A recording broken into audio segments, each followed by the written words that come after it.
I've got a few things that I'm going to use for this demo. All I'm going to do is I'm just going to put this over the end.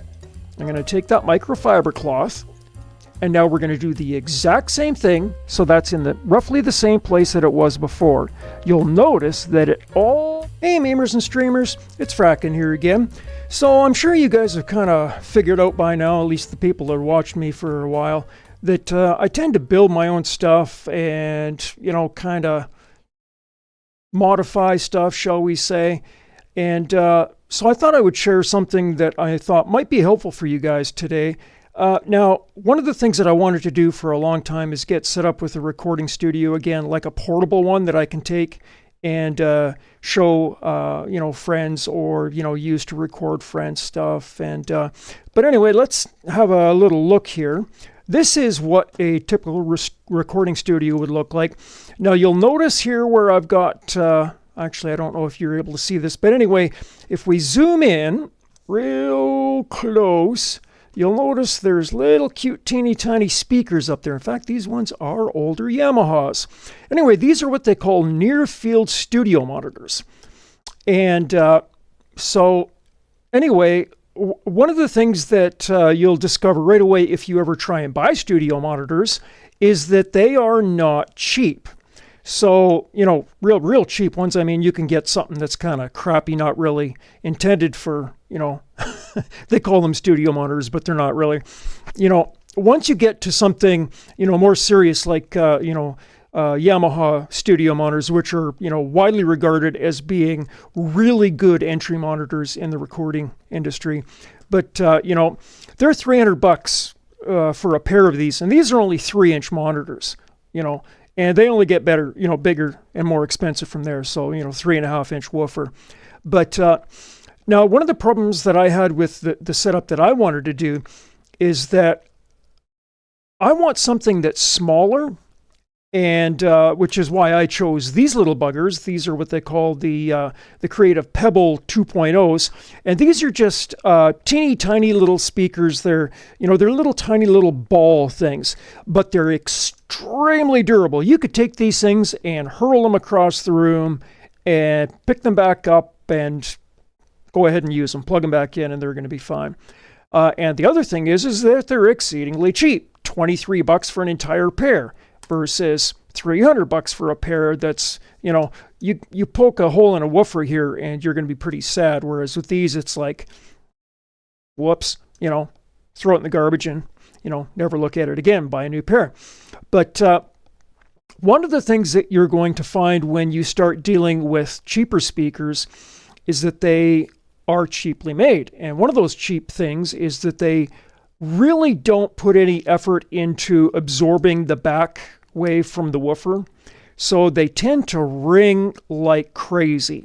And I thought I would do a quick little demo for you. So I've got a few things that I'm going to use for this demo. So I've got it's a glass. It's just a drinking glass. And I've got a little piece of cloth. This is just one of those microfiber cloths. So I've got one that's already set up for the demonstration. But here's what I'm going to do. So you hear what I sound like when I'm talking normal with the microphone. So basically what's happening here is there's nothing that's reverberating or you know, making any sort of you know, harmonics for my voice. But watch what happens when I put the glass right close to basically, now actually just let me take a step back. So let's pretend that this is the back side of the speaker, like of the box of the speaker, right? So you've got your speaker on the front, and you've got two waves anytime that speaker moves. You've got a front wave that comes off, and you've got a back wave, and that's what we're going to demonstrate. There's two things you can do with that back wave. You can either absorb it, which is, you know, probably what you should be doing. Otherwise, you're going to end up having the problems we're about to demonstrate, or you can just let it bounce off the back and come back out. So here's what that sounds like if you don't do any treatment and you just kind of let things happen. So all I'm going to do is I'm just going to put this over the end, right? So I haven't even stuck this inside of the glass. All I've done is just stick it at the mouth, right? You can see it's just right at the mouth. Now watch what I'm going to do. So I'm going to take that same glass, I'm going to take that microfiber cloth, and I'm just going to stick it a little ways in. There we go. And now we're going to do the exact same thing that we just did. Okay, make sure I can get it up there. Okay, so that's in the roughly the same place that it was before. You'll notice that it almost, not quite, but almost sounds the same as when I don't have it there at all. And the reason for this is very simple. That stuffing that's inside of there, when the wave from my voice goes in, instead of hitting the back of that glass and immediately bouncing and coming back out, it just kind of goes in and gets absorbed and turns into heat, and that's the end of it. Pretty much any really good high-end speaker, like any speaker like this, you're going to find a reasonable amount of stuffing inside of there, right? And there's other things that we do as far as design to be able to, make sure that the speaker has good impulse response and all these kinds of things, and but when you look at a cheap speaker like this, there is nothing inside there. Like it's just a hollow thing, and basically, and the reason they do that is because it tends to sound a little bit louder, right? And most people consider things that are a little bit louder to be sounding a little bit better, right? I mean, that's kind of the whole reason why we use compression and jam things together. But given the choice between your speaker sounding like this or your speaker sounding like this, I mean, the answer is, which one that you would prefer is pretty obvious.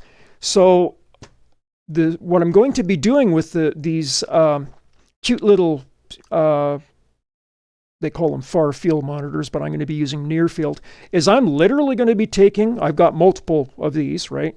I'm going to be taking one of these, taking each one of those speakers apart, jamming it in like this, sticking it back together, and all of a sudden, it sounds twice as good as it did before. I mean, you're not going to be turning this $20 speaker into, something that does, 20 hertz to 20 kilohertz within, 1.5 dB and, all of this kind of stuff, and has a, perfect impulse response, like a QTS at like 0.707 or something like that. But it, something very simple like that can make a big difference in something that otherwise is, they're not even mediocre. They're kind of terrible. But anyway, that's all I got for you now, guys. If you've got cheap little speakers like that, you want to be able to do the same kind of thing, whether you need some cheap monitors for something, or you just want to improve the speakers that you've got so they sound a little bit better. Sometimes a little bit of playing around is well worth your time. But anyway, that's it for now, guys. GGs and 7 threes.